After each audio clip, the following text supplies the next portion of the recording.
At Dolce Vita Oasis, progress is no longer just structural, it's moving into precision.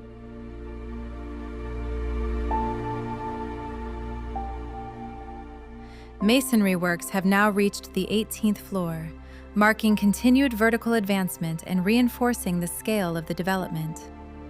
Reaching the 18th floor represents a major structural milestone and reflects disciplined execution and strong coordination across all teams on site. As the structure rises, interior works are advancing steadily, with ceiling branding progressing on the 15th floor and gypsum installations reaching the 12th floor.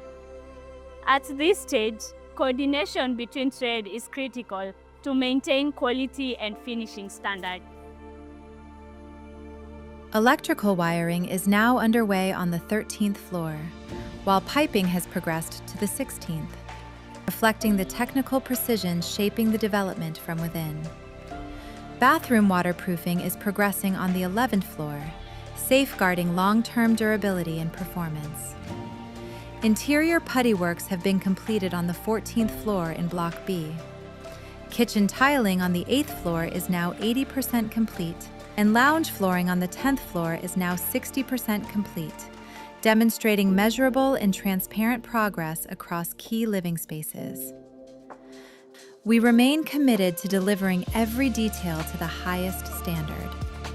Dolce Vita Oasis continues to rise, floor by floor, finish by finish.